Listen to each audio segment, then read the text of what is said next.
Buenas noches. Hoy es domingo de Pascua, y si bien todos los domingos recordamos la victoria del Señor, recordamos a Cristo, recordamos su obra, nos maravillamos de lo que Él hizo, hoy más que nunca en fecha especial como cada año, fecha de Pascua, recordamos con más énfasis y con el corazón a lo largo de la semana también pensando en esto. Quiero que me acompañen a Génesis 22. Vamos a leer del 1 al 14. Génesis 22.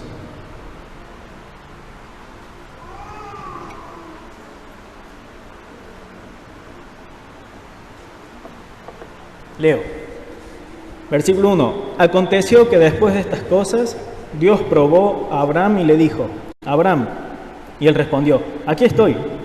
Y Dios dijo: toma ahora a tu hijo, tu único, a quien amas, a Isaac, y ve a la tierra de Moria, y ofrécelo allí en holocausto sobre uno de los montes que yo te diré.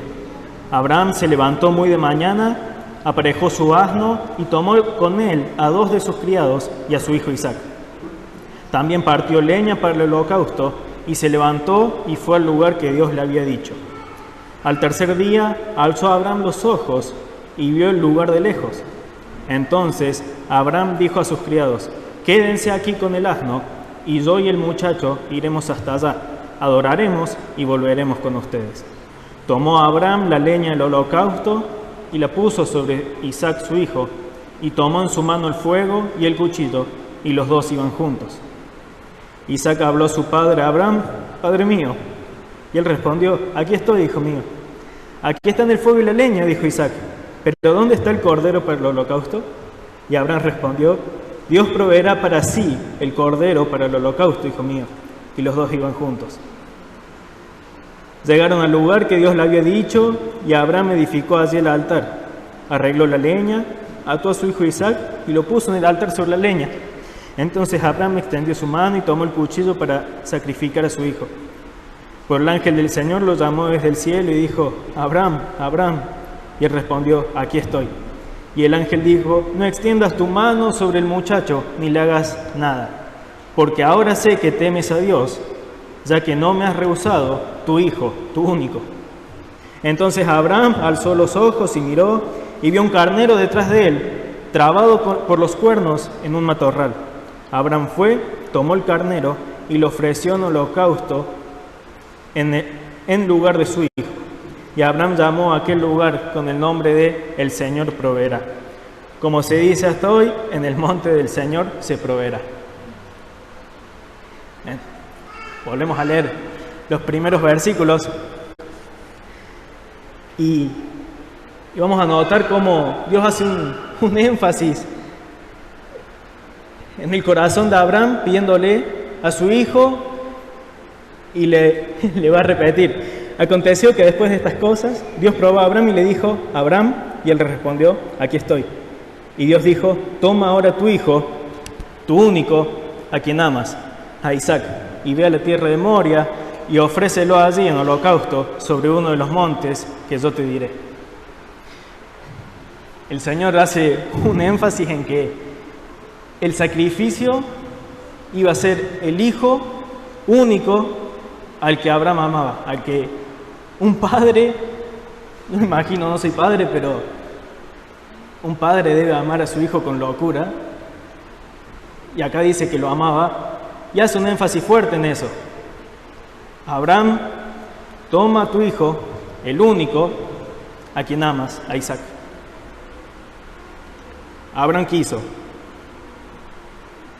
Se levantó muy de mañana, aparejó su asno y tomó con él a 2 de sus criados y a su hijo Isaac.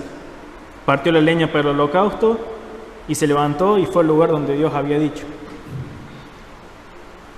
El Señor decide probar a Abraham y le pide este sacrificio que nos deja claro que es grande.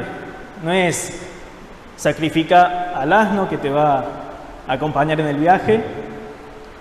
Sería horrible, pero tampoco es sacrificar a uno de tus criados que pueda haber nacido en tu casa. Sería horrible también, ¿no? Es un sacrificio humano. El Señor, vamos a ver que no permite eso y nunca lo exige de forma que se cumpla. Es solo una prueba para ver el carácter y hacer madurar más a Abraham. Y también mostrar por qué es el padre de la fe. O así lo llamamos.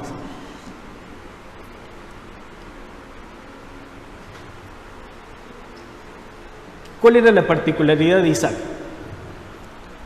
Como dice, era el hijo único de Abraham. Y a Abraham se le había hecho una promesa. ¿Alguien se la acuerda? Padre de multitudes. Está en Génesis 15 y el Señor se la repite en Génesis 17. Es una promesa que para ser padre de multitudes él tiene que tener por lo menos un hijo y que de ahí venga más descendencia. Si va a cortar eso, si va a acabar. El Señor está poniendo en riesgo su propio plan, su propio pacto, está siendo infiel a sí mismo al pedirle esto a Abraham. Pero Abraham cierra su boca, es obediente y avanza. Se levanta de mañana, muy de mañana, no pierde tiempo, ¿sí? El Señor mandó, muy de mañana se levanta, prepara el asno, prepara 2 criados, levanta al hijo, parte la leña para el holocausto y empieza el viaje. De forma obediente y también responsable, se levanta temprano, prepara todo. No dice, bueno, la leña la busco allá, no lo voy a andar cargando. No, si no hay leña, yo el sacrificio lo tengo que hacer igual. Y Abraham sabe eso. Si el Señor manda, a él se le obedece. Así que él no va a dejar nada librado al azar, va a llevar gente, por si pasa algo en el camino, va a llevar a su hijo que va a ser el sacrificado, va a llevar la leña, va a llevar el cuchillo y después vamos a ver que él mueve el cuchillo y el fuego hasta el lugar del sacrificio.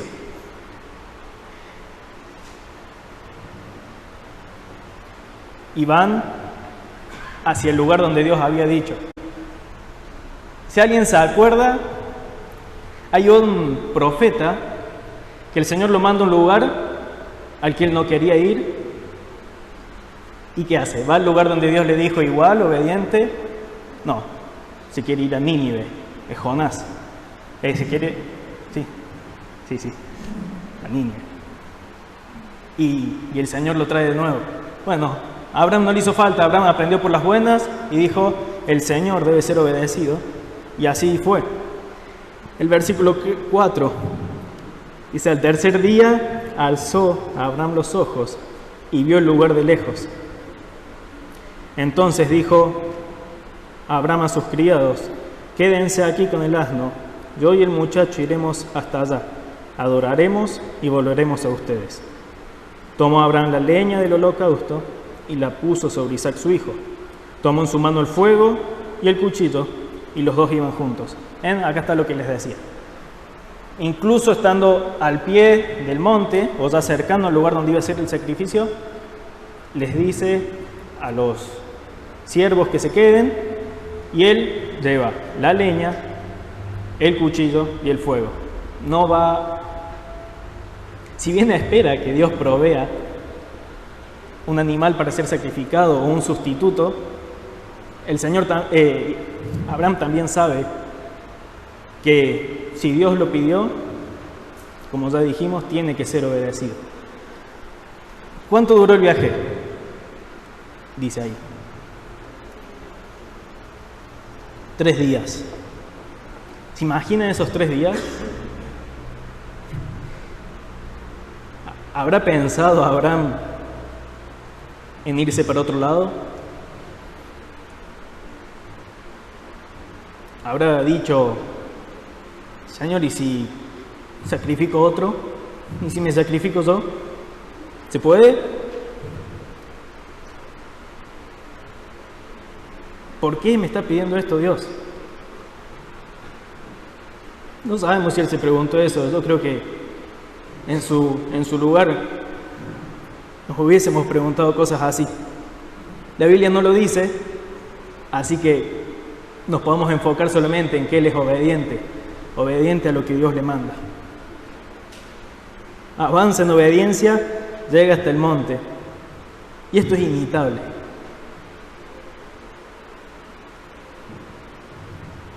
La obediencia de Abraham está fundamentada en la confianza que tiene en Dios.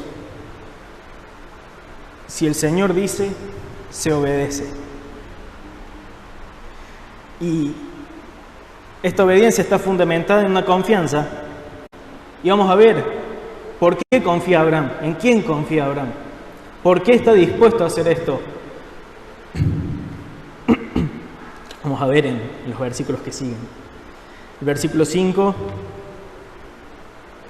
volvemos en realidad, dice: a sus criados, quédense aquí con el asno, yo y el muchacho iremos allá, adoraremos y volveremos los dos a ustedes.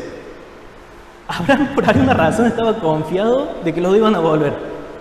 Más adelante vamos a leer en Hebreos que el autor de Hebreos nos explica el por qué está confiado. Pero hasta este punto nosotros no entendemos nada.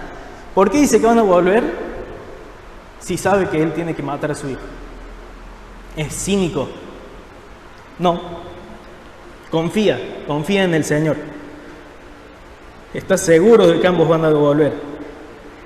¿Y qué es lo que van a hacer al monte? Iremos hasta allá, ¿y qué vamos a hacer? Adorar. Adoraremos y volveremos a ustedes. Entonces tenemos que la definición que Abraham tiene de adoración es fe y obediencia. Conoce, cree en Dios y le hace caso. Tomó Abraham la leña del holocausto y la puso sobre Isaac su hijo. Tomó en su mano el fuego y el cuchillo, y los dos iban juntos. Y si los 3 días fueron difíciles del viaje con las conversaciones, acá sigue una conversación más difícil. Isaac habló a su padre Abraham: Padre mío. Y él respondió: Aquí estoy, hijo mío. Aquí están el fuego y la leña, dijo Isaac, pero ¿dónde está el cordero para el holocausto? Y Abraham respondió: Dios proveerá para sí el cordero para el holocausto, hijo mío. Y los dos iban juntos. Va todo bien. Desde la perspectiva de Isaac, hay confianza. Su papá le está diciendo que el Señor va a proveer. Lo raro es que llevan la leña, llevan el cuchillo, llevan el fuego. ¿Y el cordero? ¿Se te olvidó, papá? ¿Qué pasó? El Señor proveerá para sí el cordero para el holocausto. Y bueno, hasta ahí desde la perspectiva de Isaac está todo bien. El Señor va a proveer. Yo confío en el Dios en el que cree mi padre y le creo a mi papá. Pero cuando llegan al lugar, versículo 9, llegaron al lugar que Dios le había dicho a Abraham, llegaron al lugar que Dios le había dicho, y Abraham edificó allí el altar, arregló la leña, ató a su hijo Isaac y lo puso en el altar sobre la leña. Entonces Abraham extendió su mano y tomó el cuchillo para sacrificar a su hijo. ¿Por qué, si el hijo le preguntaba, de nuevo iba a ser tan cínico en responder una mentira? No es cinismo. Pero ¿no era mejor guardar silencio si realmente no sabía?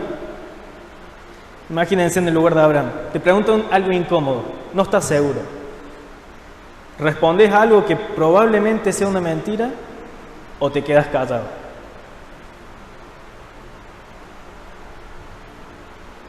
A tu hijo, al que sabes que tenés que sacrificar. No podemos imaginar algo que justifique esta acción de Abraham fuera de la confianza. Él no confía en una casualidad, él confía en el que lo mandó, en el que dio la orden. Él no confía en circunstancias, en que pueda aparecer un cordero para el sacrificio, en que lluevan corderos del cielo y agarramos uno. No. Él cree, y Hebreos 11 lo dice. Lo leo, dice Hebreos 11, 17.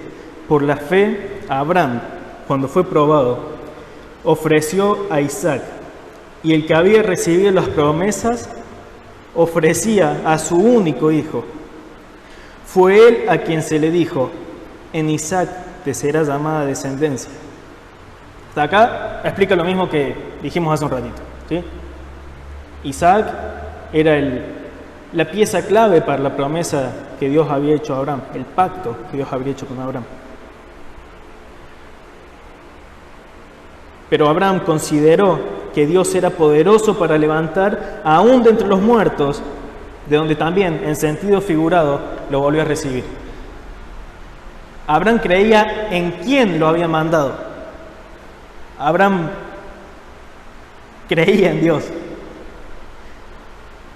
Abraham es obediente y Abraham confía hasta este punto.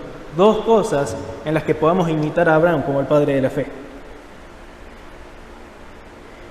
¿Y por qué Hebreos dice que en sentido figurado lo recibió de la muerte? ¿Dónde tenía el cuchillo? En la mano, ya está. Y en cierta forma recibe a su hijo de la muerte.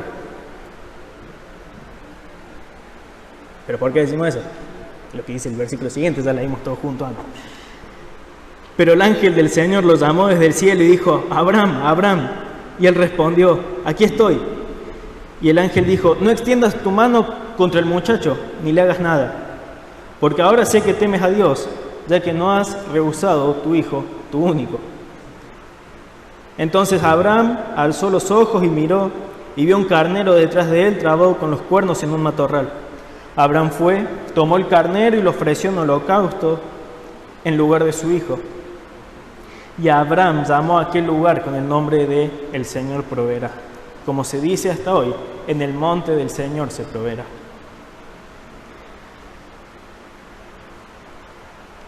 Entonces tenemos que el Señor pide un sacrificio que para Abraham era probablemente lo más valioso que tenía. Abraham avanza en fe, en obediencia, en verdadera adoración, fe más obediencia. Sube al monte, está por sacrificar a su hijo, aparece un sustituto para su hijo y en cierta forma Abraham recibe entre los muertos a Isaac. El Señor es el que provee ese sacrificio. Ya no es necesario que Isaac muera, hay un sustituto.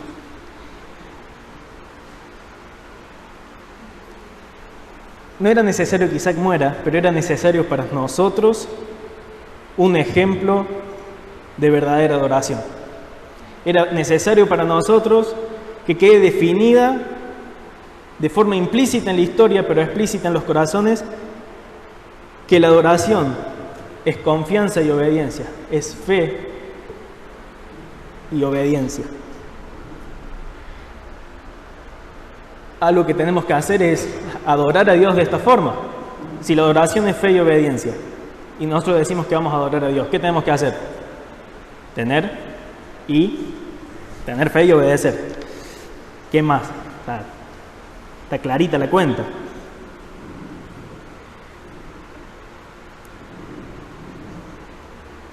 Y el Antiguo Testamento, y esta historia en particular, preparan los corazones nuestros, que ya estamos lejos, y el corazón de las personas que leían por primera vez esto, guardando la esperanza en un futuro sustituto.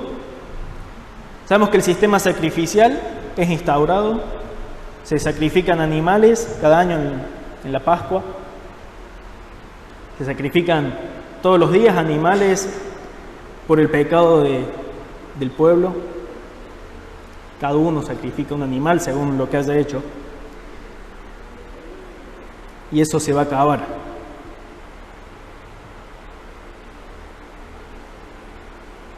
Entonces esta historia prepara nuestros corazones para la llegada de un hijo amado en el que el Padre se complace, pero para este hijo ya no hay sustituto, no hay otro cordero. Él es el cordero sustituto de Pascua que muere en nuestro lugar. Ya no hay un cordero que muera en el lugar de un hijo amado, sino un hijo amado que muere en el lugar de próximos hermanos. ¿Y por qué decimos que es nuestro sustituto? El Antiguo Testamento también se encarga de dejarlo claro. Isaías 53 es una de las porciones más hermosas en cuanto a la revelación del ministerio que iba a tener el Mesías, las actividades que iba a desarrollar el Cristo.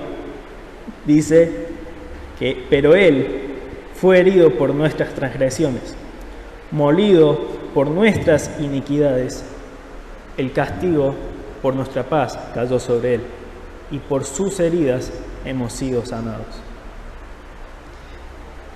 Jesús entiende que Él tenía que ser el sustituto y no espera a que Dios provea otro.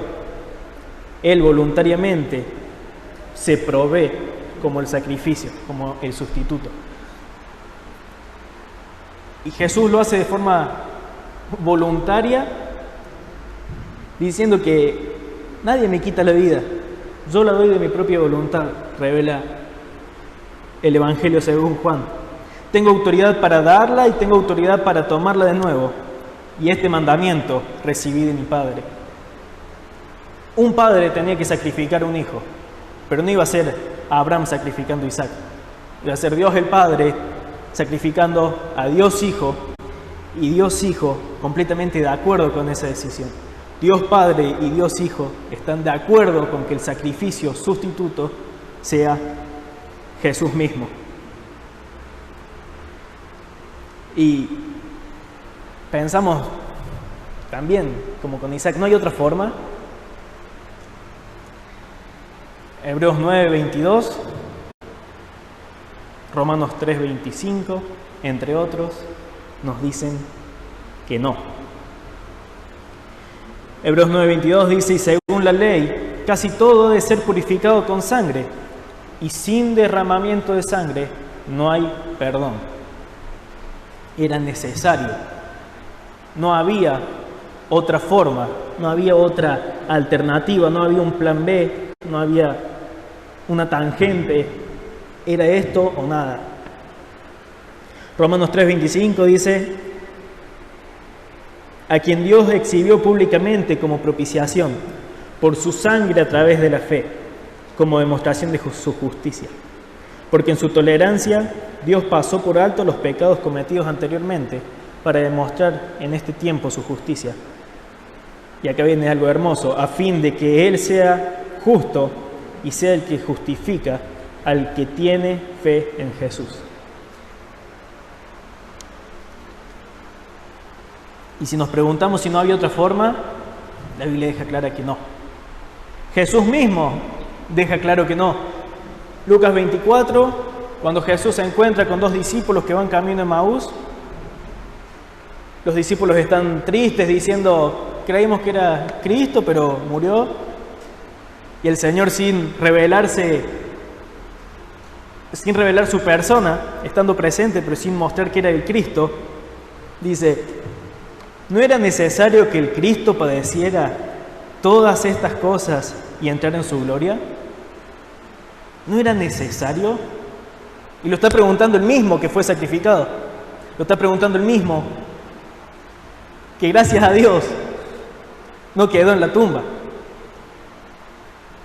Que el Padre lo recibe, y esta vez no de forma figurada, de entre los muertos. Porque Él, si vamos más allá, es la vida. La muerte de Cristo era indispensable porque era el sacrificio sustitutorio para nosotros. para que gracias a su muerte no seamos nosotros los que pagamos por nuestros pecados, ya que Cristo lo hizo por nosotros. Esa es una de las funciones, ser un sacrificio sustituto para nosotros. De otra forma, a Cristo le hubiera sido necesario sufrir muchas veces desde la fundación del mundo, pero ahora, una sola vez, en la consumación de los siglos, se ha manifestado para destruir el pecado por el sacrificio de sí mismo. El Señor, en su sacrificio sustituto, vence el poder del pecado para siempre en la eternidad. Sabemos que seguimos pecando, pero también sabemos que Él mismo llevó nuestros pecados en su cuerpo sobre la cruz, a fin de que muramos al pecado. Por más de que sigamos pecando, tenemos que morir al pecado y vivir a la justicia, porque por sus heridas fueron ustedes sanados. La explicación de Pedro acerca de un sacrificio sustituto. Otra de las razones por la que era necesaria la muerte de Cristo es porque es la propiciación. Es gracias a esa muerte que la ira de Dios, que nosotros merecíamos, cayera sobre Él en su muerte por nuestros pecados, para alejarnos de la ira de Dios que merecíamos. En otras palabras, Jesús, Dios nos salva de Dios.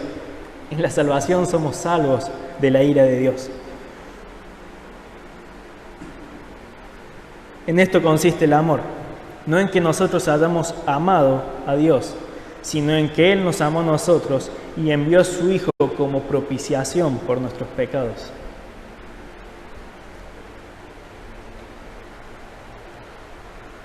Otra de las funciones es la reconciliación. Estas son todas cosas que hemos ido viendo, pero hoy toca verlas juntas. ¿Qué es la reconciliación? Es vencer nuestra separación de Dios. Necesitábamos a alguien que nos proveyera de reconciliación y de ese modo llevarnos de vuelta a la comunión con Dios. Pablo dice que en Cristo Dios estaba reconciliando al mundo consigo mismo, no tomándole en cuenta sus pecados. ¿Sí? Y como ya vimos, Jesús estaba de acuerdo en ser ese sacrificio. El Padre quería tener comunión de nuevo con la creación, provee un sacrificio y eso se consigue. El objetivo de la reconciliación es conseguido. Porque por medio de Él reconcilió todas las cosas consigo, habiendo hecho la paz por medio de la sangre de su cruz. Por medio de Él, repito, ya sean las que están en la tierra o las que están en los cielos. Y aunque ustedes antes estaban alejados y eran de ánimo hostil, ocupados en malas obras, sin embargo, ahora Dios los ha reconciliado en Cristo, en su cuerpo de carne, mediante su muerte, a fin de presentarlos santos, sin mancha e irreprensible delante de Él. Hay que tomar agua. Es indispensable que Cristo muriera para poder obtener reconciliación. Sin la muerte de Cristo no había sacrificio sustituto, no había propiciación, o sea, íbamos a cargar nosotros también con la ira de Dios, manteniéndonos lejos de Él. No iba a haber reconciliación, nunca íbamos a poder tener una relación con el Padre. No iba a haber redención, no iba a haber una compra, no íbamos a ser más libres. Nunca íbamos a ser libres del pecado, nunca íbamos a ser libres de lo que nos domina, para que los esclavos del pecado sean rescatados por el precio de la preciosa sangre del Cordero. Ustedes saben que no fueron redimidos de su vana manera de vivir heredada de sus padres con cosas perecederas como oro o plata, sino con sangre preciosa, como de un cordero sin tacha y sin mancha, la sangre de Cristo. Era imposible presentarnos libremente sin la muerte de Cristo, sin un Redentor. No iba a haber conquista. Para que el pecado, la muerte y el diablo sean derrotados por el poder de un Salvador victorioso.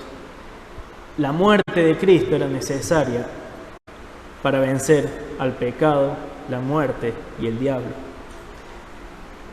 Así que, por cuanto los hijos participan de carne y sangre, también Jesús participó de lo mismo, para anular mediante la muerte el poder de aquel que tenía el poder de la muerte, es decir, el diablo, y librar a los que por el temor a la muerte estaban sujetos a esclavitud durante toda la vida. No iba a haber conquista de los enemigos de Dios que terminan siendo los enemigos de sus hijos, terminan siendo los enemigos del cristiano. Entonces, sin la muerte de Cristo no hay sacrificio sustituto, no hay propiciación, no hay reconciliación, no hay redención y no hay conquista. Pero si esto se quedara solo en la muerte de Cristo, el domingo que estamos celebrando hoy, primero no tiene sentido. La fe no tiene sentido, lo explica Pablo. Gracias a Dios que esto no termina acá. Sería terrible. Jesús resucita y eso garantiza nuestra justificación.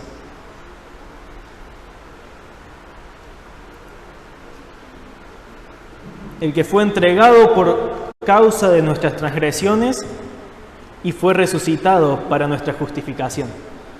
Ese es Jesús, en palabras de Pablo en Romanos. ¿Y qué tiene que ver esto con lo que estábamos viendo antes? Primero, que hay un sacrificio que debe ser hecho.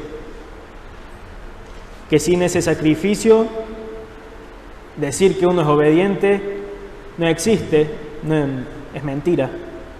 Que el verdadero obediente fue Jesús y fue obediente hasta la muerte y muerte de cruz. Que Jesús mismo confiaba en el Padre a pesar de tener que enfrentarse al Calvario, a pesar de no querer hacerlo y pedir, si es posible que pase de mí esta copa. Y al no ser así, Padre, que es la reconciliación,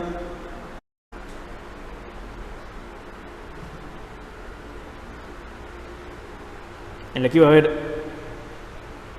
sustitución, propiciación, redención y conquista.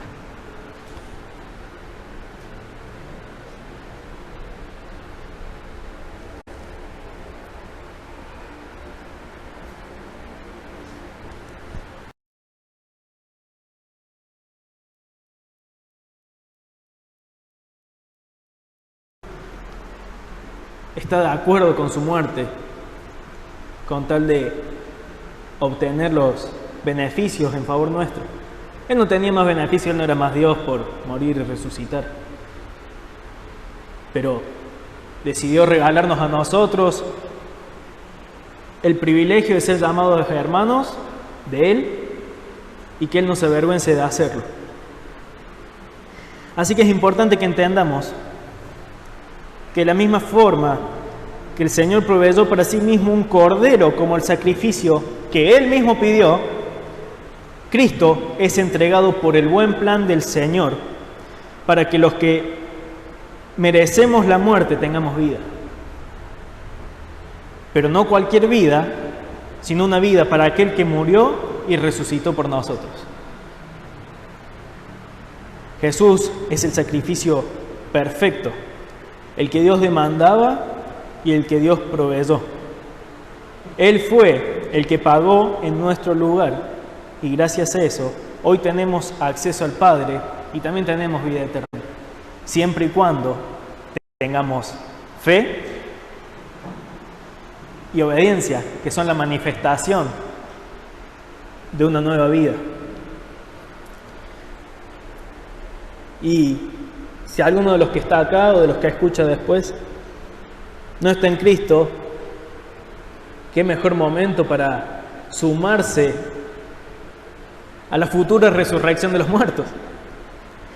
Hoy celebramos el domingo de Pascua, el domingo de resurrección. Sabemos que hay una resurrección futura en la que los santos van a ser levantados. Y si venís a Cristo vas a participar de eso. Pero vas a participar del lado lindo, del lado en el que Dios te ve como justo y al verte a vos está viendo a Cristo detrás.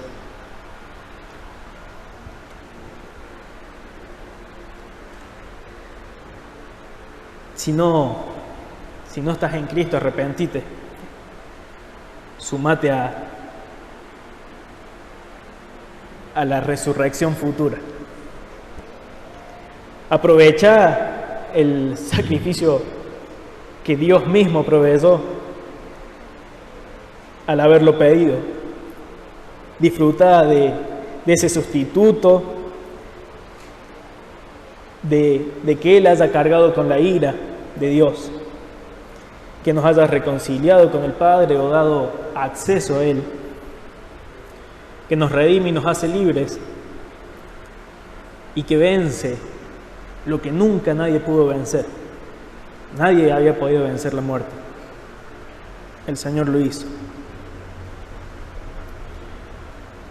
Así que para los que sí son hermanos, imitemos la fe de Abraham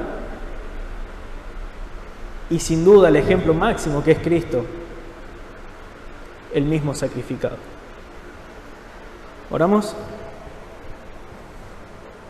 Señor, te damos gracias porque podemos celebrar la resurrección de Cristo, que hace segura todas las cosas, Señor, que hace segura las promesas, que Él es la primicia de los que van a resucitar y es la garantía de que eso sucederá, Señor. Es la garantía de que la reconciliación tiene su efecto y su fundamento firme en la vida después de la muerte, Señor. Damos gracias porque si no fuese por la resurrección que hoy recordamos y celebramos, no podríamos decir que somos tus hijos.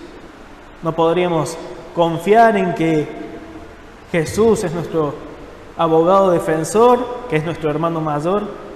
No podríamos confiar en que no se avergüence de decirnos hermanos. No podríamos confiar en nada, Señor. Nada en la vida y nada en la fe tendría sentido. Damos gracias porque vos te encargaste de hacer todo perfecto y dejaste desde la antigüedad y de los primeros patriarcas, Señor, de los que empezaron en obediencia a vos, siendo de alguna forma hermanos del pasado, dejaste claro y fuiste poniendo imágenes que apuntaban al sacrificio de tu Hijo. Gracias, Señor, porque Él es el que se dispuso como sacrificio y es el sacrificio que vos diste, Señor. Damos gracias. Rogamos que nos ayudes a imitar la fe de Abraham y a imitar el ejemplo supremo de Cristo en adoración, entendiendo que es fe y obediencia. Señor, ayúdanos a crecer en esta adoración. Ayúdanos a crecer en conocerte más para poder confiar más en vos, a caminar en fe, Señor, sabiendo que no importa si no tenemos todo resuelto, o vos confiar en que vos proveés. Y también a aprender, Señor, que tenemos que ser responsables en nuestra adoración. Te pedimos esto en el nombre de Jesús, nuestro sustituto, el Cordero perfecto que murió en nuestro lugar, sabiendo que por Él tenemos acceso a vos. En su nombre. Amén.